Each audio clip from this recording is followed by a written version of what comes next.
Let's go. We're back. We're live. We have turned. It's been a minute. Unofficially presented by Polar Seltzer. Anyhow, it's been a little bit since I did do a live here with y'all. So wanted to make sure I got one in today, and we'll be back to some fairly regular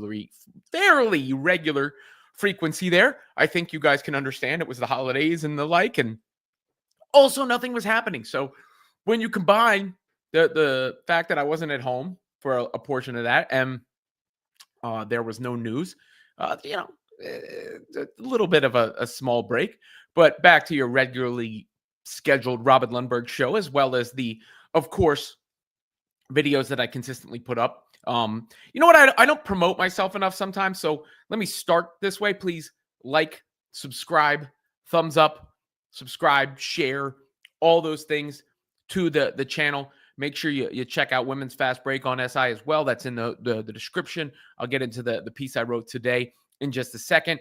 So the way this works for anybody who's new, more or less, I'll go through some of the big topics, and then we will get to your comments after that. So let me go one by one through some of the big topics, and I'll start with what I wrote today, which was a power rankings of the players of the year in women's college basketball so far. So to me, clearly, Hannah Hidalgo is the front runner for National Player of the Year right now. She's been the best player in the country. She has led Notre Dame to big wins. They've got wins over UConn, USC, Texas, and others. She's been a demon on both ends, 4 steals a game to go with 25 plus points per game. Her quickness, her competitiveness, and she's the most electrifying player to watch. She's the most fun player to watch. You put her in that backcourt with Olivia Miles, and that is just tough to deal with. So she is in first for me right now. I'll run down the list for you real quick, share my screen. Here's what I have. Taniyah Latson of Florida State, leading the country in scoring. She probably doesn't get enough love. They need to play some real games before she moves up. Miles was the toughest person to keep off this list. She's been an all-around wizard. The better she plays, or the more she keeps that up, it's going to be a foregone conclusion she'll make it on to my next rankings. Paige Bueckers at UConn. It's been criticized a little bit for not being assertive enough at times. Still having a very good overall season. Still the head of the snake for the Huskies. Lauren Betts at UCLA. She has dominated inside. UCLA beat South Carolina. They're number 1 in the country, 20-10. Juju Watkins. Maybe she could be a little bit more efficient, but she's still been excellent for USC.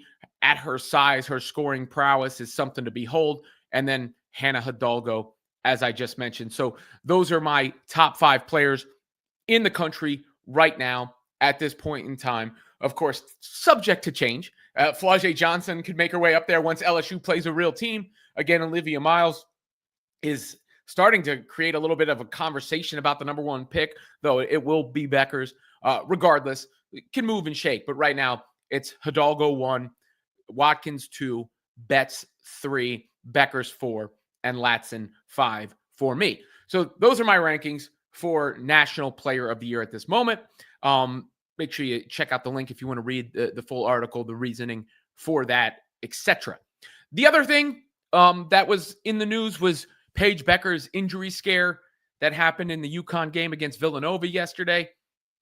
I got to tell y'all, I mean, people are losing their minds. Just because something bad happened doesn't mean anybody needs to be blamed for something. Like, people on the internet, and one thing I've also discovered is UConn fans are incredibly soft. Wow, are they soft? Bueckers fans, AZ Fudd fans, soft. And by the way, both of those young women seem like tremendous young women. Like, tremendous. They take time with fans. They're super nice. I'm not criticizing them. And of course, I'm not criticizing all of the fan base. Just like I defended Fever fans, I'm not criticizing all of the fan base. Just the vocal fans online, who wind up, it gets blown out of proportion.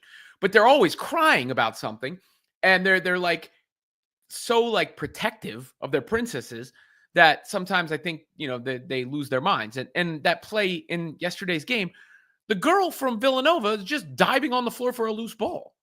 If Paige had gone down on the floor, her legs wouldn't have been there. But you're taught to go on the floor and loose ball. It was just an unfortunate set of circumstances, a bit of an awkward play. Paige asked for a flagrant foul in the midst of it. I don't even think it was a foul. You're allowed to dive for a loose ball. Paige could have gotten down on the floor. And then the idea that she was in the game too late in the game. Gino Auriemma, it wasn't even the fourth quarter yet. It wasn't even the fourth quarter yet. Well, what do you want? She was about to sub out at the end of the third.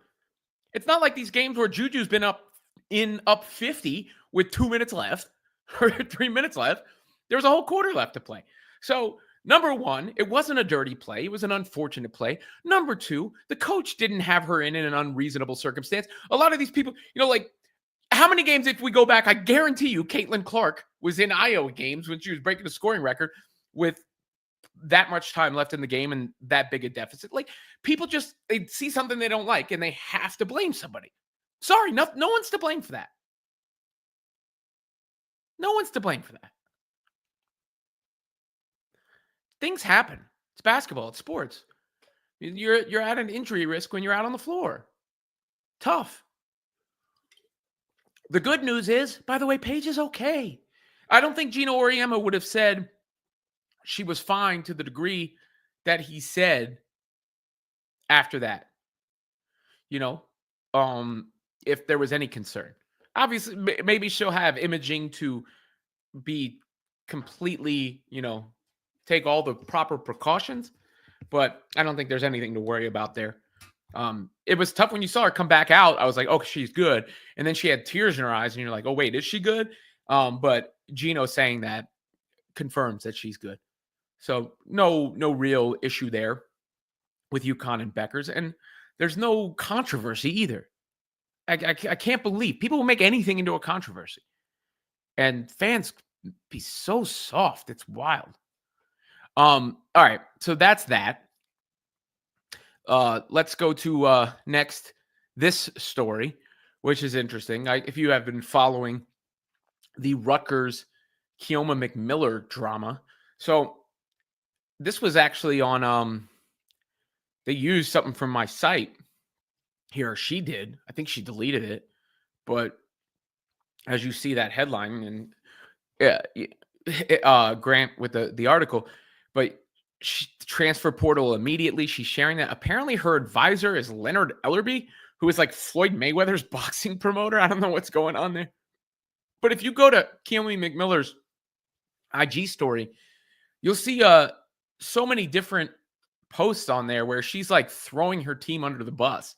She's basically saying, look how much we sucked without me. That was basically the premise. And look, I understand this was going to be her coming out party. This was going to be her, introduction in a broad sense to the women's basketball world. She got to go head up with Juju Watkins. It was going to be a big deal. So I totally get why she's disappointed. There's no question. I get that. But at the same time, this ain't the way to handle things. Basically, publicly threatening to transfer now. And it seems like a matter of time before that happens. She was next. She was the next player to get featured. She was the next player I was going to feature of the players that aren't talked about, all the time, because she's got flashy moves and highlights. And in fact, I was actually thinking of going to a Rutgers game to check it out because it's right down the street. But it's the modern day and age with social media and everything. Not a good look. Coaches are allowed to coach. Coaches are allowed to discipline players. Now, I don't know what happened behind the scenes. Obviously, I would hope her coach had a reason for this. This was the Instagram post. I would like to apologize to my fans. I will not be playing in today's game versus USC, which is number 4 in the country. This decision was made by my head coach, Coach Washington. Thank you for your continued support. God bless all of you. Kiyomi, the product, McMiller. So promoting yourself in the midst of that. Yeah, a messy situation there with Rutgers, certainly. I don't know how it's going to wind up shaking out. It doesn't seem like she's destined to remain at the program unless they work things out. but the coach is allowed to make those decisions, I suppose. I would hope the coach wouldn't do something like that flippantly, like that there was a real reason for that. You can also understand why McMiller would be disappointed because, again, that was the big showdown. There were people that were looking forward to that head-to-head matchup to see what she's got. Just a freshman against Juju Watkins. The kind of, she's been dubbed the female Kyrie Irving in a way because of her handles and the like. So that's another interesting story. And Rutgers did get their ass whipped in that game. I mean, she's right, but and you have to ask the coach. I just can't imagine the coach did that for a not good reason, I suppose. Or is that vindictive? And sorry, you break a rule, coaches allowed it. This is the problem. Like, the players have so much power nowadays, not only at the professional level, but even at the college level, because they can just say, "Oh, I'm leaving now." Right? Or take to social media and blow it up, because this is the most attention Rutgers women's basketball's had in a long time, and not the good kind of attention. And obviously not a good result for them in that game. That's another story. Then we have Unrivaled. A lot of footage coming out from Unrivaled down in Miami. I'm pretty excited for it. I think it's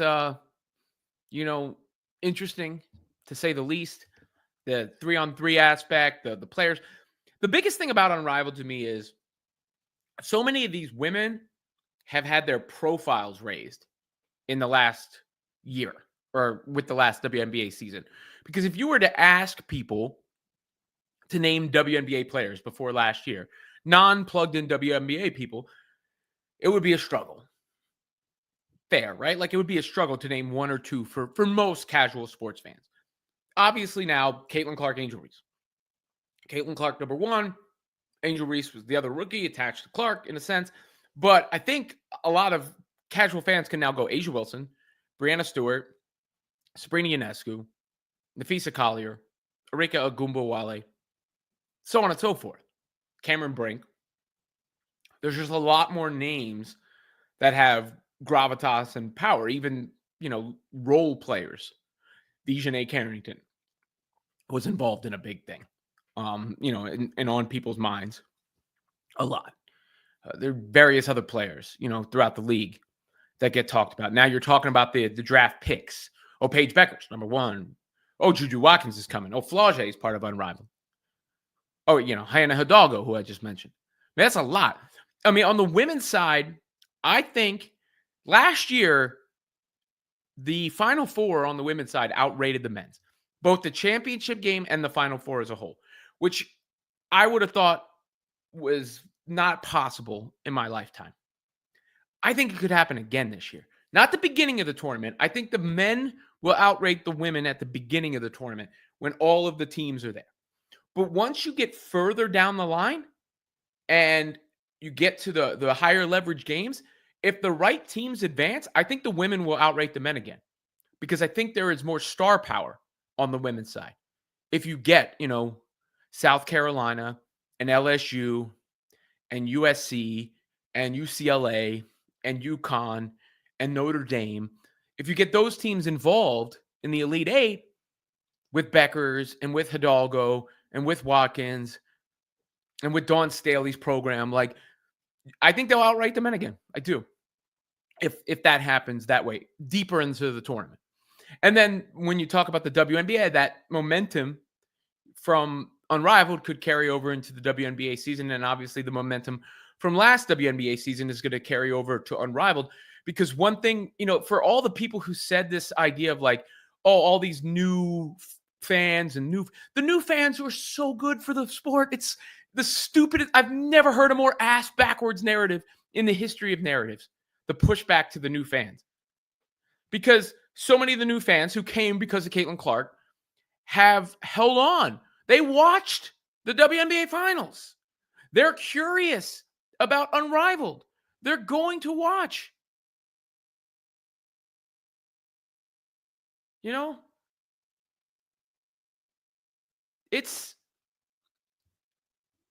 It's great. It's amazing. And anyone saying otherwise is a dumbass. Sorry.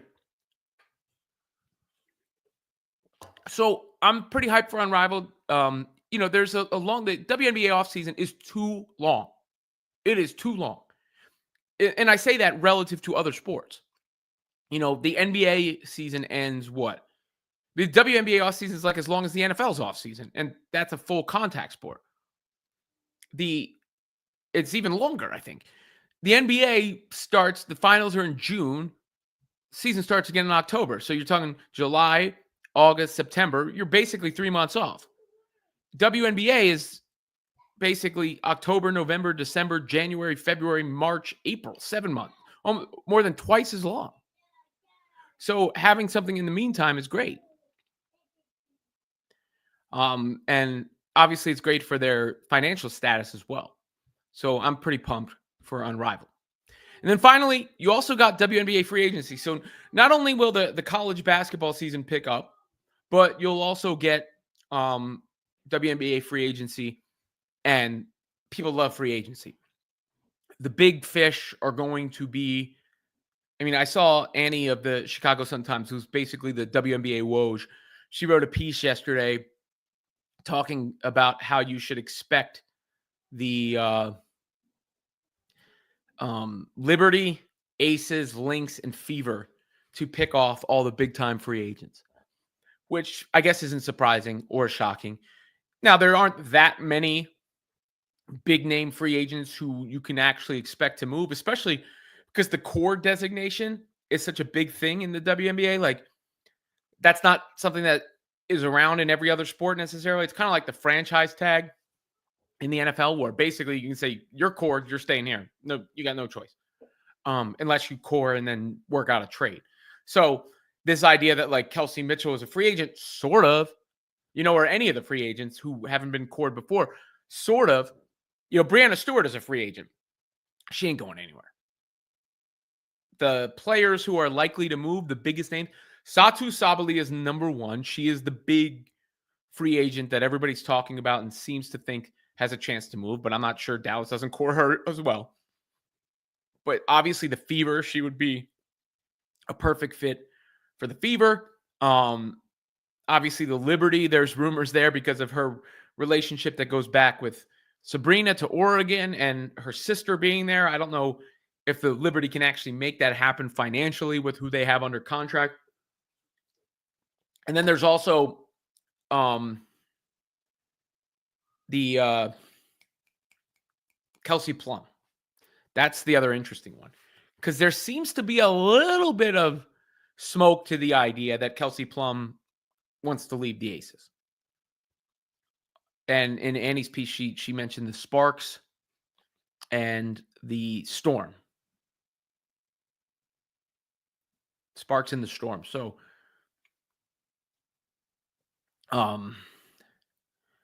that's the Storm would be via a trade. So that would mean Jewel Lloyd, basically. And as far as the Sparks, it would be to a losing team. I could see. What about the Valkyries? That's another team to think about if she's staying on the West Coast. But that's a name to watch, is Kelsey Plum. And of course, Satu Sabali is a name to watch. As things pick up, as I hear more things, rumors, whatever the case may be, I will share those with you, of course. But those were the topics I wanted to run through before I got to the comments section. Again, make sure to like, subscribe, and all the rest. Of course, super chats are appreciated. I will get to those comments first, and as well as comments from members. But time to move in to that portion of the program. Brandon Sleep, are we thinking Juju is stat padding? Honestly wondering. A little bit, but who cares? There's nothing wrong inherently with stat padding, right? Like, in order to break a record like Clark's record, you're going to have to stat pad a little bit. I'm not mad at that. So I guess there's when Reese, I'm going to bring Reese up because it's the most egregious example of stat padding I've ever seen in my life. Reese in the double-double streak, the stat padding came beyond almost the confines of the game. It was like the shot clock was less than the game clock. The game was out of reach, and she's still begging for the basketball so she can get the points to get to a double-double. And that's why when you saw that Liberty game, when it happened again, it happened in a previous game, you saw like 4 Liberty players swimmer because they're like, not on our watch. That is like egregious stat padding, where almost the pursuit of the goal of the statistical threshold is valued beyond what the regular sport is. And I think in Reese's case, there was a pressure for her because she was compared to Caitlin Clark so much in the Rookie of the Year thing. And that's what she had as the argument, like double-double streak, double-double streak, double-double streak. So the longer she could keep that going, the longer that comparison or Rookie of the Year race could live before it was extinguished. And like, I'm not mad at it necessarily. I'm using it as an example. I was a little peeved because it's like, come on, that's that kind of stat padding of I'm going to get to a triple-double for a statistical threshold, or I'm going to chase this record and maybe stay in the game a few minutes longer. So what? And Juju, yeah, she's stat padding a little bit because she's in these huge blowouts at the end of games. I got news for you. Juju ain't breaking that Caitlin Clark record. It's too hard. I did the breakdown. You can see my article on Women's Fast Break on SI. In fact, I'll link that one when I'm done the show below the other one, just so you can check, since we're talking about it. The numbers are slightly different now because there's been another game or two played, but more or less, she has to average like 29 points a game. And right now she's averaging 25. So it's a real uphill climb for Juju Watkins to do that, unless somehow she winds up playing significantly more games. And I don't see how that's possible considering Caitlin played like 39 and 38 in her last 2 seasons. So I don't think that's happening. Marlene Smith with a very generous super sticker. I appreciate your sticker, Marlene. Thank you very much. That is kind of you. AJ Schreiber not being so kind, being a jerk. Love this new show. Do you plan to keep doing it? You all act like I've been gone for like a year. I was like 2 weeks in the middle of Christmas and New Year's. I will have one more break coming up in February. I'm taking the family on a vacation. I haven't done a vacation in I don't even know how long, but we're going on a Disney Marvel cruise second week of February. So the week after the Super Bowl. I'll bring my stuff with me in case something crazy happens, but I'm going to do my best to unplug it's like 5 days. So it won't be too much, but if you notice no content or very little content, the week of February 10th, that is why. I think I earned it. Kevin Zwicker, big Kelsey Plum fan. Where Plum goes, I go. I'll be on Kevin's show later. He asked me a long time ago to do a Raw Netflix reaction. I'm pretty excited. My son is super excited. We're pumped in this household about the debut of Raw on Netflix. If you're not a pro wrestling fan, but you're sort of interested, this would be a good thing to watch because I think WWE is going to pull out all the stops tonight for that show, especially because they know they'll have a lot of new eyeballs. The Rock's going to be there. John Cena's going to be there, etc. And I'm going to hop on Kevin's channel, Fast Count, after the fact. Also, let me plug my son's channel, Raj-Talk. His goal is to surpass me in subscribers. So help him out. Kevin also says, ready to see Reese bald again. Hype for Unrivaled. I'm hyped for Unrivaled. Reese is not the reason I'm hyped for Unrivaled, though. As far as like being an entertaining basketball player, she's good. I like the way she plays. She plays winning basketball. She's got a tremendous motor. But even when you subtract Caitlin and Asia, is there anybody else of real note who's not playing in Unrivaled? Kelsey Mitchell. Even when you subtract those players, there are still many players who I think are more of a draw as entertaining players than Angel. Arike, for sure. Sabrina, for sure. Stewie and Fisa, I would say, for sure. I like watching Courtney Williams play. I think she'll be good in that 3-on-3 format. Probably forgetting, a couple other Alicia Gray. There's a lot, a lot of really talented players.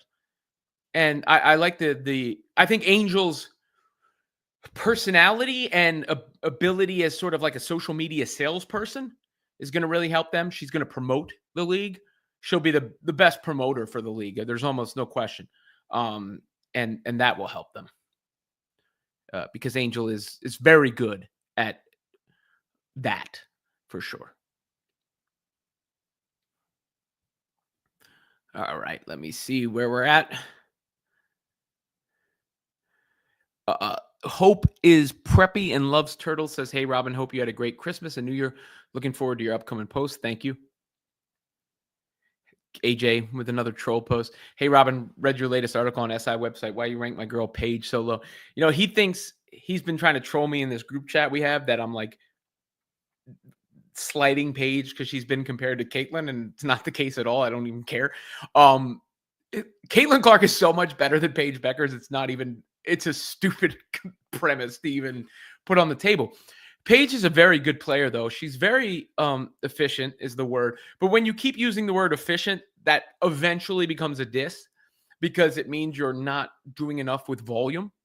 And I think Paige's issue is is she going to get the ball and take the game over by herself as an ISO creator, a breakdown player? I'm going to get a bucket by any means necessary. Meanwhile, she's a good playmaker. She plays off the ball really well. She's a smooth shooter. She is a solid defender. Like, she's a very good player. But I think she's a little bit of a victim of being propped as the next big thing when she's not necessarily better than her peers currently. PD, channel support. Salute, Robin. Women's basketball has a great chance to get to the men's level because of the up and coming talent to go along with Caitlin. Totally agree, Parrish. Thank you very much. I have, I'm doing my best. It's something that I'm a lifelong hoops head and basketball fan. The women's thing is something that, happened organically for me around Caitlin Clark to start. And then I expanded it beyond that. And now I've really enjoyed covering the women's college basketball. So I hope everyone appreciates my efforts to expand that and grow that and help grow the game and the way I'm covering it, because I'm doing my darndest. I obviously Caitlin herself was such a unique phenomenon, a once in a lifetime sort of thing. But I do firmly believe in the idea of that rising tide lifting all the boats.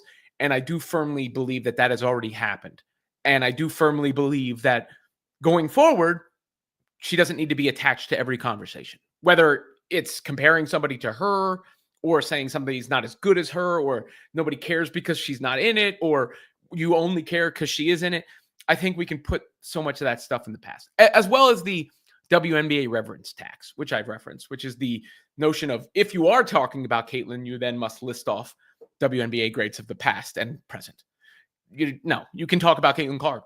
It's okay. You can. Just like you can talk about players that aren't Caitlin Clark without mentioning Caitlin Clark, which I'm doing. Now, I will never lie to you. Like, Caitlin Clark is sort of the North Star, right? But that's not any different than it's been with professional sports leagues and the NBA, for instance, in the past, Michael Jordan, Shaq and Kobe, LeBron James, Steph Curry, Bird and Magic before that. They were the driving forces, but then people cared about Charles Barkley and Scottie Pippen and Tracy McGrady and, Tim Duncan and Allen Iverson. And so Kevin Durant and so on and so forth. Kevin Garnett. So many great players. Same thing's happening with the WNBA and women's basketball now. And the advantage that women's basketball has over the men's side is the continuity on the college level, where you can follow somebody and grow attached to them and follow their story.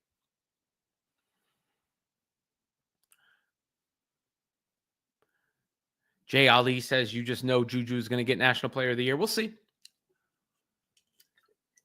I mean, look, it's not like she's not in the running right now. I'm not, it's not like a massive blowout, but if it's not Hannah right now, I think that's the wrong choice. DJ Mel says, I like 5-on-5, so I see Unrivaled like arena football. Yeah, but it's a full court. It's smaller court. I mean, it's different. It's not supposed to be the same thing. It's supposed to be a little bit different. So I hope people give it a chance. Like I've seen some of the people like resent it because they were mad about how Clark was treated or whatnot. But I think everybody's coming around. And it's good for the sport. It's good for sports fans. There's no reason to root against Unrivaled. I think they've done a tremendous job marketing it, by the way. Christy Hohen says, some UConn fans sent death threats to Iowa players after they lost due to a foul called on a moving screen. But most UConn fans are good people. That's the case with every fan base, guys. I'm just talking about the vocal online ones. I'm not talking about UConn fans as a whole. UConn has a huge fan base, and most of them are excellent fans and excellent basketball fans, just like with every fan base. The idea that a fan base is terrible has always been a stupid notion. Yes, there may be some fan bases like Philadelphia fans or Oakland fans who earned a reputation of being rough or brutal or whatnot. That's not the vast majority of them. That is for the most, yes, sports fans in general can get crazy. But for the most part, every fan base is good, I would say.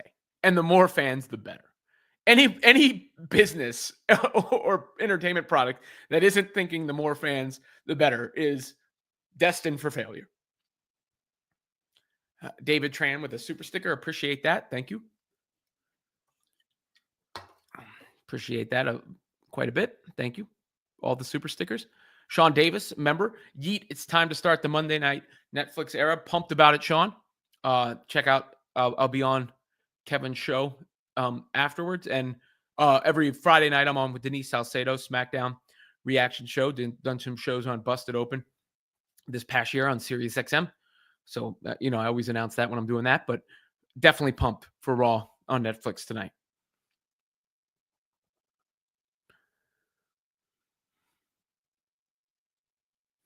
Charlie B says, what do you think about Tanaya Latson? Tremendous scorer. She's had a great year. I've tried to give her a little shine. She's got a balanced scoring game. They need to play somebody. That's where I think you'll start to see her get her just due is when they play some people. Nori says, I agree on the Villanova game. Paige, the vlogger Kita Hughes headline calling it shocking injury. Got thousands upon thousands of clicks. Thank you for not sensationalizing the game for viewers. Hey, I appreciate the compliment. I don't know what the other person did, so I'm not going to comment on that. But I will say headlining things is a delicate balance. I spend a lot of time headlining things, both on YouTube and in print. And it's a delicate balance because you want to compel people to click. Like, that's just the truth, right?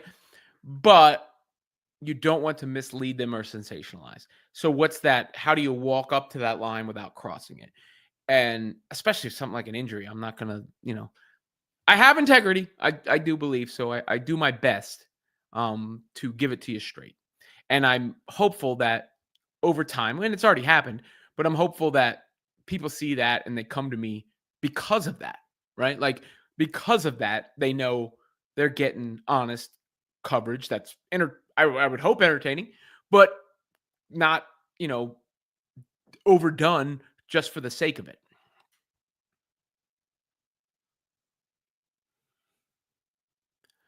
Spinks the Cat says, so Juju going to stat pad her way to Caitlin's record? Seems like the media pushing hope she could break Caitlin. I don't think it's going to happen.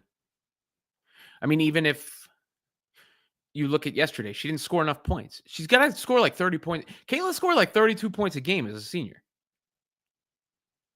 Marlene Smith says, doesn't the Cord player have the right to accept matching offer from another team? No, I don't believe so. That's a restricted free agent. When you sign a Cord player, they get a 1-year max is the way it works, and they don't really have free agency. You can then do a sign and trade, but I do not believe there's any other wiggle room aside from that.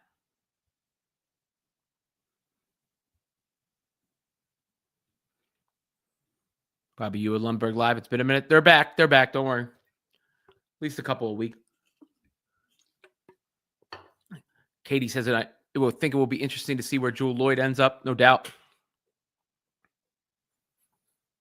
KD, regular commenter, says, no, as long as the team who Cord offers a Cord player the max, they can't leave unless. Yeah, exactly. That's what I was saying.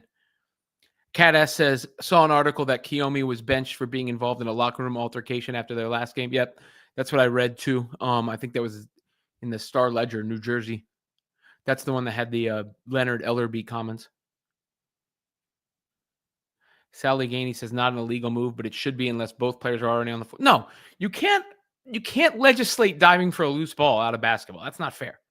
That's basketball. We used to do a drill when I was a kid where the coach would roll the ball out to the middle of the floor and you ran and dove for it, both of you. You against somebody else. Like, the possession, it's important. Paige should have been on the floor. Because Paige didn't get down for the ball, that's why her legs were there. And I'm not blaming Paige either. Like, I don't want that to come across like a being a dick. But shit happens.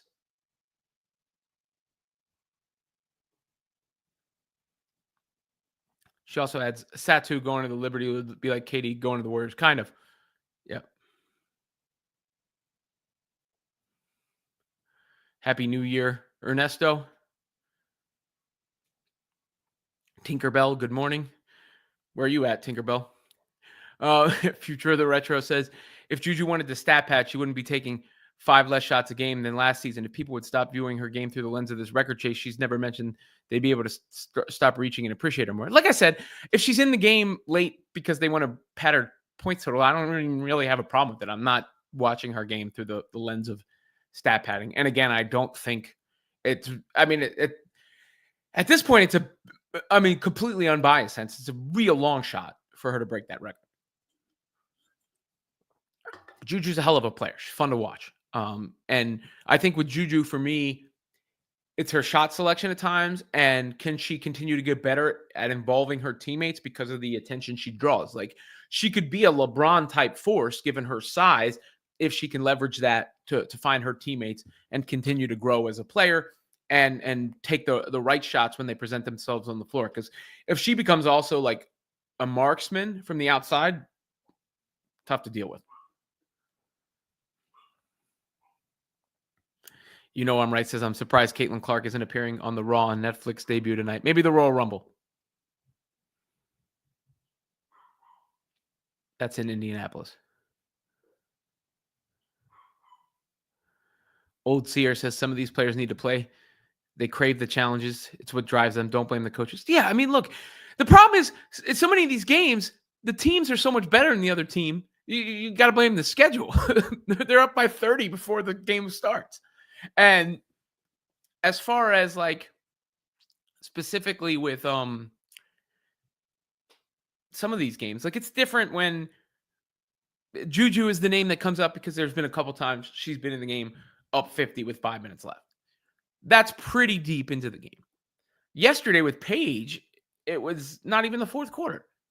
And then again, like maybe the coach wants to see combinations. Maybe the coach thinks they need reps together. Whatever. It's not all like some sort of nefarious plot.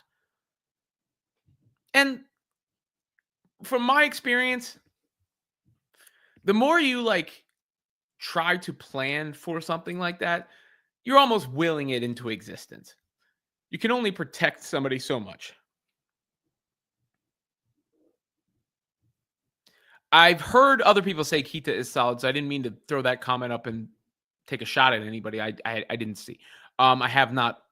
I'll check it out. I honestly don't spend that much time consuming others' content because I'm working on my own. It's not a diss. I'm not actively avoiding, but I'd be happy to check out, collaborate, all those things. Tariq, if you believe that Juju is stat padding by playing in blowouts, and you believe every star college player is doing the same because they all do it, including CC. Again, I just said I'm sure Caitlin was in games that were out of hand. It's not a big deal. Players have like when you say stat padding, it has such a pejorative connotation. Again, there's a difference, I think, between what Angel did for those double-double streaks versus somebody, adding to their stats a little bit. or not taking a shot. You know, it bothers the hell. I mean, Caitlin does this. LeBron does this. They don't take shots at the end of a quarter to like protect their field goal percentage. Well, you never know the chance, but that in a way is kind of stat padding. Justin says, if you meet WNBA media members who are CC haters at WNBA games, what would you say to them?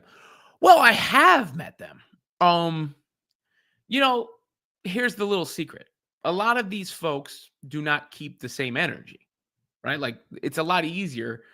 I got people who blocked me online for having good faith basketball arguments, and they don't block me to my face, right?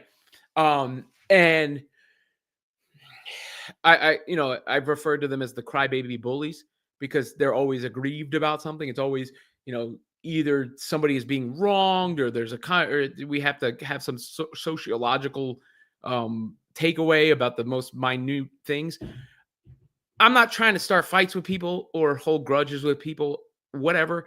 I will always have a conversation with somebody. If somebody says something about me personally and I have a chance to broach it, I will. But here's a secret. Or not a secret. This is a story. I was at Barclays for, I think it was WNBA Finals. And Christine Brennan was there, right? And Christine Brennan was in the press room and in the post-game press conferences and in the media workroom.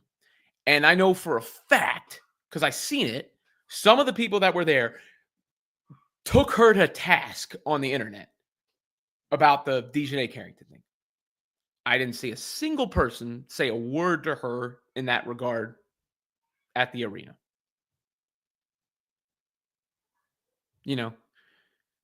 And I would like to think I'm going to keep my same energy. Like, if I said something challenging you got a problem with it, let's talk about it.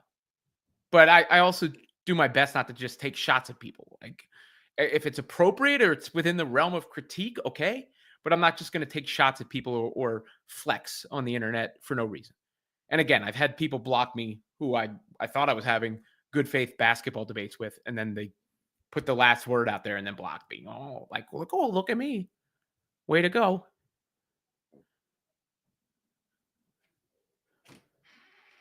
Dad? Yes, Ronnie, I'm doing a live. Yes. Sorry. After you do live, can you come outside with me? Yeah, but you want to come say hello? What? Okay. Hi. This is Ronnie. Go play out in the snow. You want to go play out in the snow? Yeah, give me a few more minutes, okay? Big Ro, look at the camera. Say hello. Hello. All right. Give me a few more minutes and I'll take you out to play in the snow, okay? All right. There's not even really snow out there, guys. It was like a dusting. All right, sorry. Don't call it unraveled. And I think Angel plays well with other really good players, by the way. In fact, it suits her game, to be honest. So I think Unrivaled actually might emphasize Angel Reese's skills.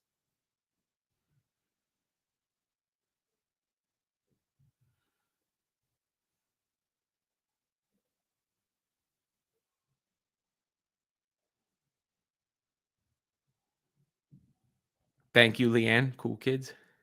Marlene. Lindy. Love that. Yeet. That Raj was not there. He's the Yeet guy. But Rohan, Big Ro, he loves Solo Sikoa of all wrestlers. That's his favorite wrestler.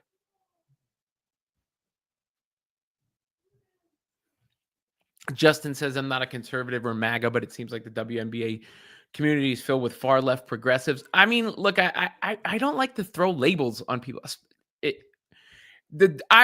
Trust me, I've never seen any, and I'm certainly not MAGA. I've never seen anything like the WNBA media in a sense, or the way that the WNBA discourse was this year. But I don't think it can maintain for long because of all the new fans that came in. And the new fans know they outnumber the old fans. And some of the old fans or whatever, they've sort of created these personalities around their righteousness or whatever the fuck it is. And whatever. I'm done with all that. I'm not afraid to tell you who I think one basketball player is better than another basketball player. I'm sorry. I don't give a fuck what you say. Apologies for the language. Sal Sessa says my friend's daughter starts for Holy Cross. That's great, Sal.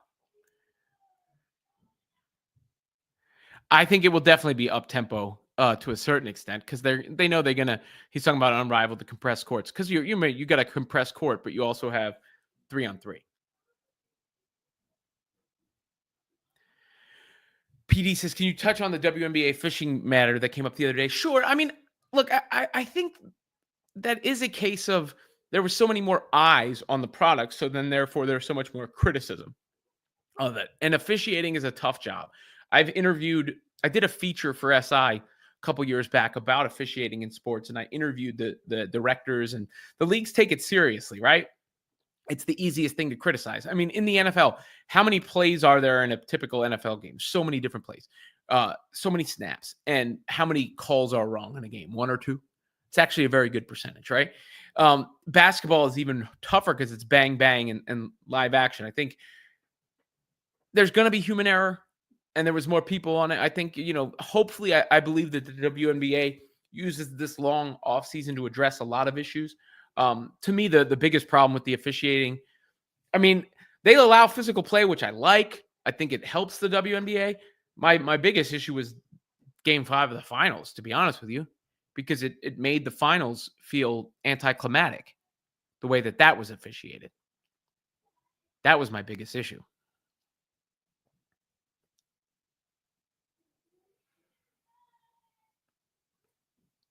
Lindy Smallwood says Sue Blanche is the head of referee performance and development since 2018. Look, I'm sure they're doing their best. It's easy to pick on the refs. Easy. The easiest target there is.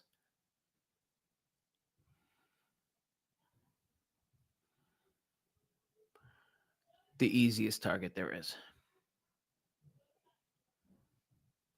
Got a bunch of people in here, though. I did have my children beckoning for me, so I might have to stop here in a second, guys.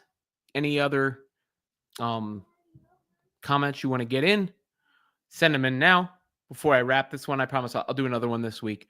But I wanted to return to a live show, interact with the audience a little bit. Please like and subscribe and all that jazz. Thumbs up. I appreciate all y'all's support. Honestly, I do. Couldn't happen without you. Certainly couldn't happen without me, but also couldn't happen without you. So thanks again. Until the next edition of the Robin Lundberg Show, I will leave you with one word. Yeet.